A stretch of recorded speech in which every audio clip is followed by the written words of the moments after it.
standar kompetensi lulusan, standar isi, standar proses, dan standar penilaian. Perubahan kurikulum 2013 pada kompetensi lulusan adalah konstruksi holistik didukung oleh semua materi atau mapel, terintegrasi secara vertikal maupun horizontal.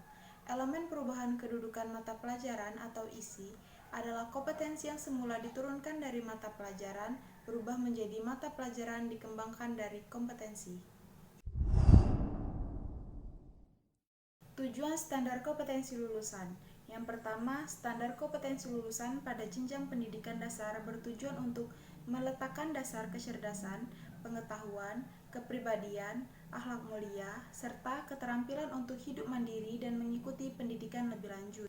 Yang kedua, standar kompetensi lulusan pada satuan pendidikan menengah umum bertujuan untuk meningkatkan kecerdasan, pengetahuan, kepribadian, akhlak mulia, serta keterampilan untuk hidup mandiri dan mengikuti pendidikan lebih lanjut. Yang ketiga, standar kompetensi lulusan pada satuan menengah kejuruan bertujuan untuk meningkatkan kecerdasan, pengetahuan, kepribadian, akhlak mulia, serta keterampilan untuk hidup mandiri dan mengikuti pendidikan lebih lanjut sesuai kejuruannya. Fungsi standar kompetensi lulusan. Yang pertama, menjadi pedoman penilaian untuk menentukan kelulusan peserta didik.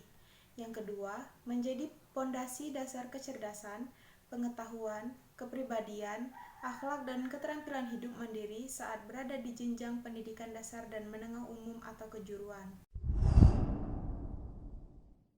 Manfaat standar kompetensi lulusan. Yang pertama, dijadikan pedoman batas kelulusan bagi peserta didik di setiap satuan pendidikan. Yang kedua, untuk meningkatkan kualitas pendidikan secara mendasar dan menyeluruh di jenjang pendidikan dasar dan menengah. 3.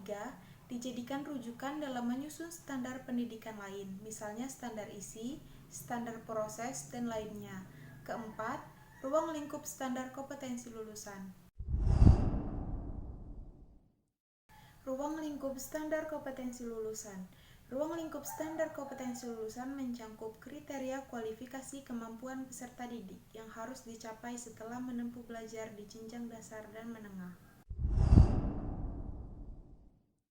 Standar kompetensi lulusan dari berbagai jenjang. Yang pertama, SD, MI, SDLB, paket A. Melaksanakan ajaran agama yang dianut. Mampu mengenali kelebihan dan kekurangan diri sendiri. Taat pada aturan sosial yang berlaku di kehidupan atau lingkungannya. Kedua, SMP, MTS, SMPLB atau paket B. Melaksanakan ajaran agama yang dianut, mampu mengidentifikasi kelebihan dan kekurangan diri sendiri, memiliki rasa percaya diri. Ketiga, SMA, MA, SMALB atau paket C, melaksanakan ajaran agama yang dianut, ikut serta dalam penerapan aturan sosial di lingkungan, memiliki dan menunjukkan sikap kompetitif dan sportif demi hasil terbaik. Yang keempat, SMK atau MAK, melaksanakan ajaran agama yang dianut, mampu mengembangkan potensi diri dalam memaksimalkan kelebihan untuk menutupi kekurangan, selalu percaya diri dan bersedia tanggung jawab atas perilaku dan perbuatannya. Standar isi adalah ruang lingkup materi dan tingkat kompetensi yang dituangkan dalam kriteria tentang kompetensi tamatan, kompetensi bahan kajian, kompetensi mata pelajaran dan silabus, pembelajaran yang harus dipenuhi oleh peserta didik pada jenjang dan jenis pendidikan tertentu, di mana tujuan standar isi ialah meningkatkan mutu pendidikan yang diarahkan untuk pengembangan potensi peserta didik sesuai dengan perkembangan ilmu, teknologi, seni, serta pergeseran paradigma pendidikan yang berorientasi pada kebutuhan peserta didik.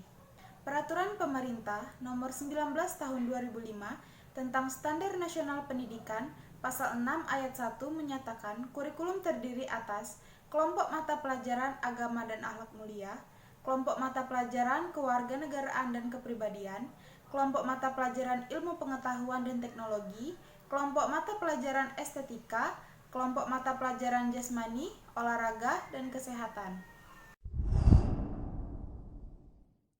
Prinsip pengembangan kurikulum. Yang pertama, berpusat pada potensi perkembangan, kebutuhan, dan kepentingan peserta didik dan lingkungannya. Yang kedua, beragam dan terpadu.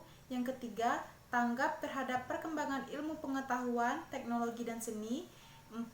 Relevan dengan kebutuhan kehidupan. 5. Menyeluruh dan berkesinambungan. 6. Belajar sepanjang hayat. Dan yang terakhir, seimbang antara kepentingan nasional dan kepentingan daerah. Struktur kurikulum merupakan pola dan susunan mata pelajaran yang harus ditempuh oleh peserta didik dalam kegiatan pembelajaran. Kalender pendidikan atau akademik. Kalender pendidikan adalah pengaturan waktu untuk kegiatan pembelajaran peserta didik selama 1 tahun ajaran. Kalender pendidikan mencakup permulaan tahun ajaran, minggu efektif belajar, waktu pembelajaran efektif, dan hari libur.